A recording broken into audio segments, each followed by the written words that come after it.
decided to do a video, and part of the reason is because Sean bothers me a lot to make a video.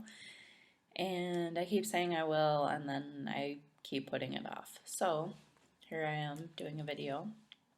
Um, and also, Sean just did an interview with a local TV station, which, if you watch any of his videos, you'll know that he did that, and kind of talked about his um, fears and his hope with doing the interview. Um, and seeing him do that really made me kind of question myself and why I'm not doing these videos. Um, and part of it is because, I'm worried about what people are going to think.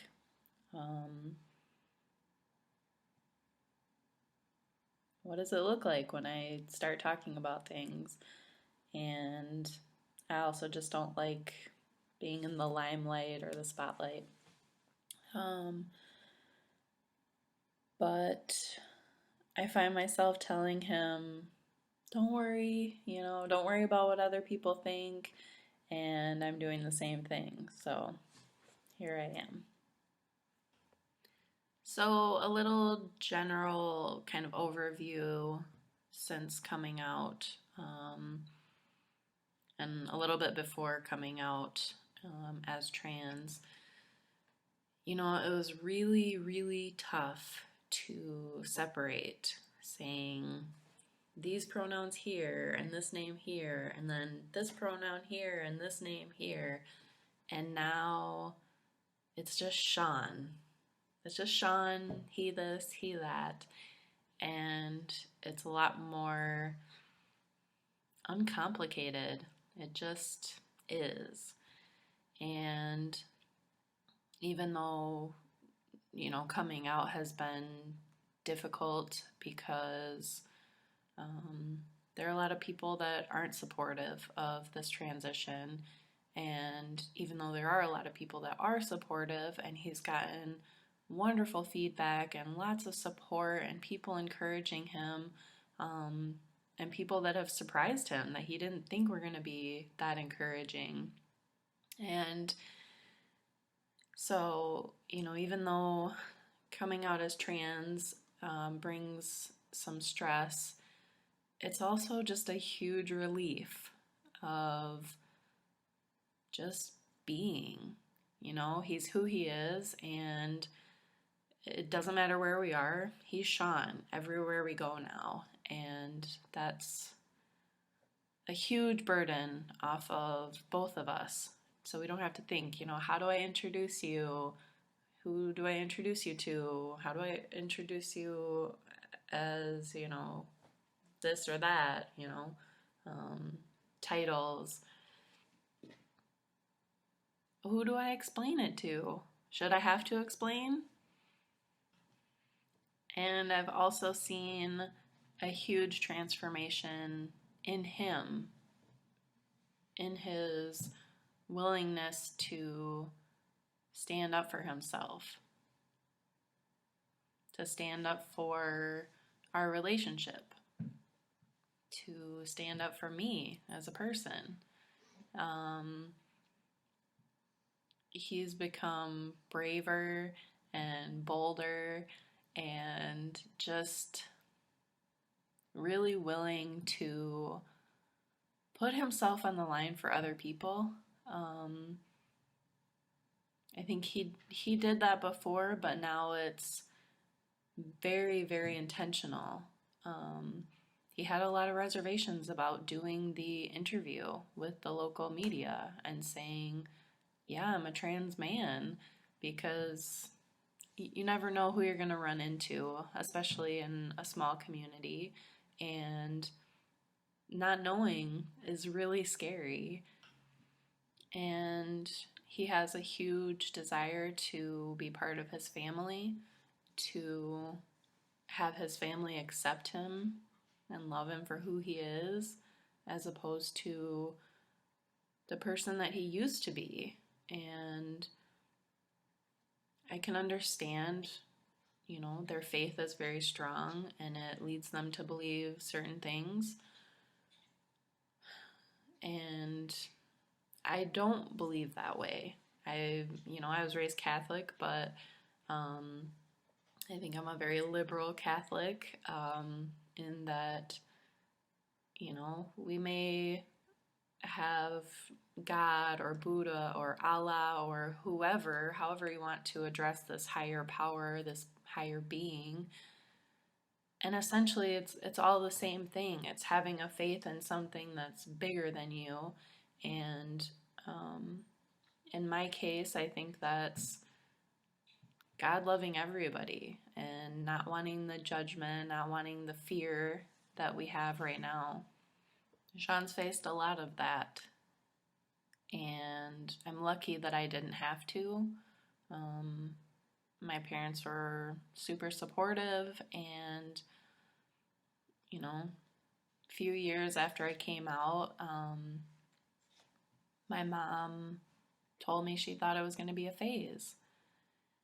And if she had told me that years before, when I first came out, I would have been hurt and felt completely invalidated for who I was, because it took such courage. It took a lot of strength to come out and say, this is who I am, because it wasn't the norm. And especially in my religion, it was wrong, it was a sin. And so it was really scary to do that. It was scary to say, this is me, and I really hope you can still love me. And if she hadn't, it would have hurt, and there wouldn't have been anything that I could have said or done to convince her, no, it's not a phase, this is really who I am. It would have put a barrier between us. And knowing how supportive my mom is, and knowing that she had that struggle or that question of whether or not my sexual identity was, or my sexual orientation was what I thought it was, I can appreciate what Sean's parents are going through. I can't fully understand it because I'm not a parent. I'm sure they want the best for him, and they're grieving the loss of their child that they knew. And it's hard to wrap your mind around, wow, this is somebody that I love, but I don't really know them. And just wanting to cling to the past.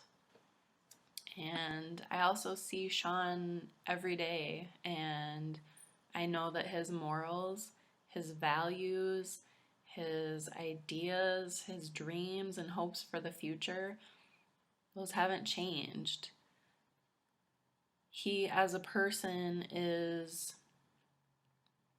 becoming more courageous and taking a stand for what he believes in, and that has changed in that, he's more outspoken about it. But as a person, he's still the same.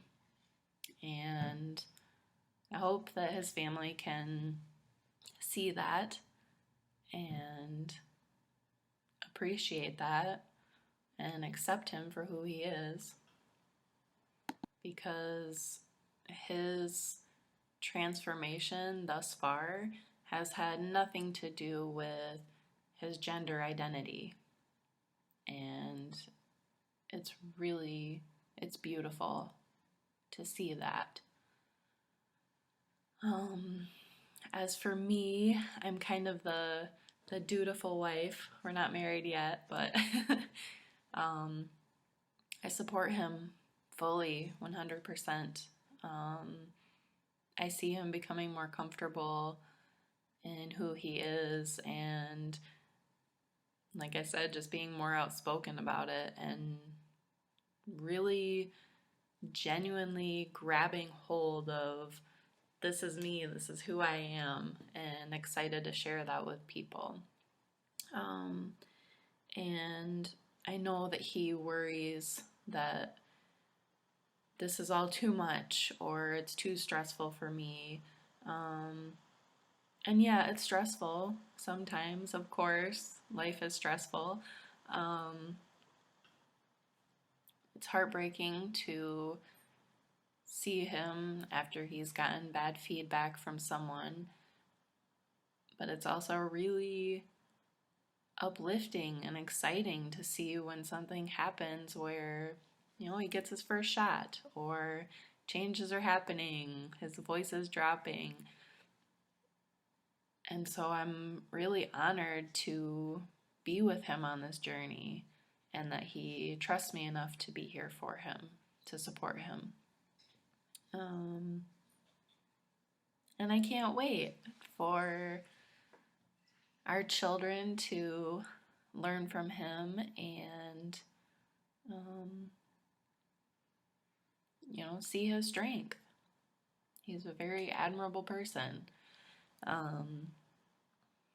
So, yeah. Thank you if you've watched it through until now. I appreciate it. And hopefully I can come up with more stuff to talk about, so there will be more videos.